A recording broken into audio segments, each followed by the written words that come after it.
1970-х годах жители Флориды, США, столкнулись с проблемой завал шин, которые просто было некуда девать. Пока человечество не придумало способа переработки использованных вещей, их просто выбрасывали на свалки. И эти свалки размещались не на специальных полигонах, а неподалеку от крупных городов, и со временем становились все больше и больше. Во Флориде проблему утилизации шин решили весьма незаурядным образом. Зачем делать огромные свалки из шин на земле, если можно сбросить их в воду? Рыбы, привыкшие жить среди рифов, смогут устроиться там. Поэтому власти штата приняли решение создать искусственные рифы, обеспечив промысловым рыбам среду обитания. У них уже был опыт создания искусственных рифов для разведения промысловых рыб. Но раньше для этой цели использовали бетон, и строительство стоило немалых денег. Идея сделать риф из шин казалась весьма рациональной, поскольку позволяла решить сразу две проблемы: утилизировать шины и помочь рыболовному промыслу. Один из авторов проекта, Грегори Макинтош, вдохновлял властей своей идеей.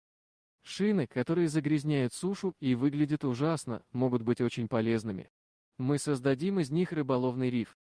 Весной 1974 года власти штата одобрили проект, и сотрудники инженерного корпуса армии США вместе с рыбаками начали реализовать задумку. Они разметили территорию и опустили на дно Атлантического океана 2 миллиона автомобильных шин. Конструкция получила название риф Осборна. Ее площадь составила около 15 гектаров. Риф находился примерно в 2 километрах от берега на глубине в 20 метров недалеко от восточного побережья штата Флорида. Чтобы шины не рассыпались по дну океана, их надежно соединили металлическими зажимами и нейлоновыми веревками. По задумке авторов проекта, коралловые рифы должны были закрепиться на поверхности шин и начать разрастаться, создавая жилище для рыб. Сначала все шло по плану, кораллы действительно начали осваивать новую поверхность. За 25 лет около 10% искусственного рифа уже обросло кораллами, и это был довольно хороший показатель. Но потом что-то пошло не так. Под воздействием соленой морской воды металлические стяжки начали распадаться, и шины стали отделяться друг от друга. Конструкция, казавшаяся надежной, рассыпалась. И вместо того, чтобы помогать водной среде, шины начали ей вредить. Они уничтожили и существующие кораллы и не дали образоваться новым. Почему затонувшие корабли могут стать прибежищем флоры и фауны, а с шинами так не получилось? Шины слишком легкие. Их сносят приливы и мощные штормы до того, как морская флора и фауна успевают их обжить и прикрепиться.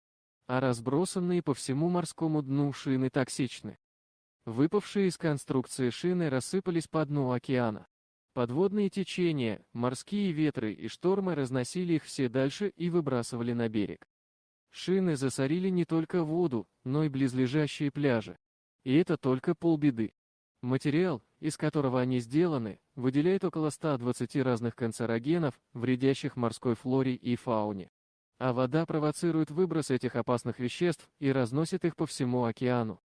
Чтобы ситуация не приобрела масштабы экологической катастрофы, правительство и коллектив энтузиастов. Но достать их со дна оказалось гораздо сложнее и дороже, чем сбросить туда. В среднем удаление одной шины обходилось в начале 2000-х годов в $17, по сегодняшним меркам это более $30. В 2007 году военные подняли со дна 73 тысячи шин, и это была самая удачная попытка за всю кампанию. Даже если полностью очистить дно океана от оставшихся шин, природе уже нанесен колоссальный вред. По прогнозам экологов, на восстановление экосистемы и образование новых коралловых рифов понадобится примерно 50 лет.